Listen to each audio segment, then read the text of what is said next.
promet de belles choses, même si Efestion ne sera pas là aujourd'hui.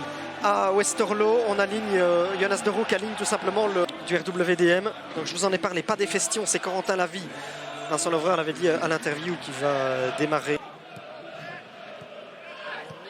Pas mal de maîtrise hein, de la part des Molenbeekois, faute de Mabea qui va déjà écoper du premier carton du match.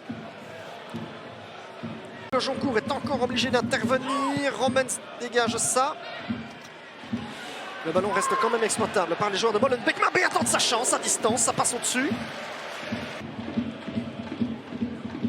C'est Bernat qui va d'ailleurs se charger de cette phase arrêtée avec une reprise. Oh, un bel arrêt superbe de Fourny. Romans par contre, son dégagement n'est pas très académique. Le danger vient seulement d'être écarté, ou quoique, il y aura une faute de main et un bon coup franc. On revoit la reprise de Seichers. Oui, il faut une belle envolée de Théo de Fourny. Premier gros arrêt du match. Après, bon, Classe a beau dire je me protège, il touche quand même cette balle du bras, mais ça c'est un arrêt splendide. Hein.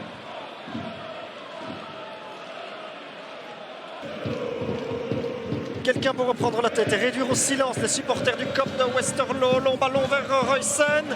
La remise de Terki. Attention, ce dégagement plein axe. La frappe était déviée, il me semble. Non, ce sera un coup de pied de but, mais... Nangis. Temps fort pour le RWDM. Nangis face à Souma. Et Vaneno, la frappe ici est déviée en corner. Non, elle était croquée.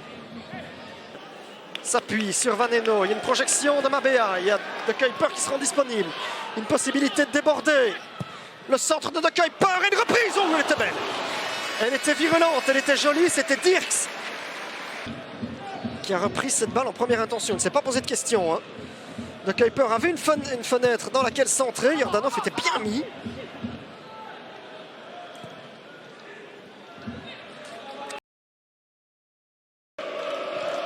Qui est bloqué par Dirks. Et là, il y a un bon jaillissement de la part de l'ancien Brugeois qui arrive plein axe dans le camp du RWDM. La remise de Kuiper vers Dirks qui pourrait frapper. Il est dans ses œuvres. Dirks et Vassen ne peut pas suivre. Le ballon passe à côté. Il a même obtenu le corner. On revoit l'effort de Dirks qui élimine d'abord Terki, puis qui s'est heurté à Libert. C'est évidemment ce que Vaneno va chercher. Le ballon s'élève très loin. Deuxième poteau, la reprise. Ouais. Manquait un peu de conviction. Hein. Il était tombé sur penalty d'ailleurs. Romans. Et une faute sur Classe. Oui, Tapirin va revenir dessus et distribuer un carton. Vassen obligé de courir. Il n'y a pas de faute de Vassen, il va effectuer la rentrée rapidement de Kuiper. Il a un petit peu d'espace pour centrer. Et là, Bernat, oh, quel arrêt de Fourny. Splendide, deuxième chance pour Bernat, c'est bloqué. Tout le monde dans le camp de Westerlo avait vu une main de Kuiper. Vous le voyez, à tout le champ libre d'alerter Bernat, bien seul, bloqué par de Fourny. Et après, oui, c'est quand même pas le bras hein, de Le Joncourt qui bloque ça.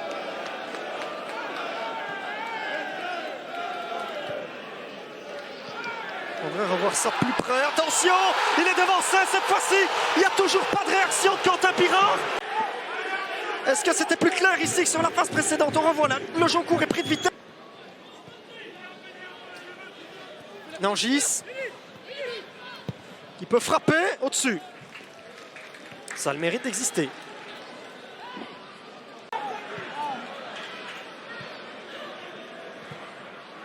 Et Seichers, oui, il y va. Hein. Il y va dans les duels, il y va. Passé, il n'y a pas de grosse faute. Dirks peut venir provoquer. Mpati pour l'exploit individuel. Le centre vers De Kuiper qui échappe un peu à tout le monde. Van den Kebus, et là, il y a un retour in extremis de Le Joncourt. C'est la dernière pour Westerlo. Dirks. Petite déviation. De Goviello pour Van den Kebus. La frappe de Van den Kebus et de Fourny qui relâche de Thomas Van den Kebus. 0-0, déception évidemment pour Vaneno. Bah, c'est un peu un résultat à l'image de ce que Westerlo proposait surtout la saison dernière. Hein.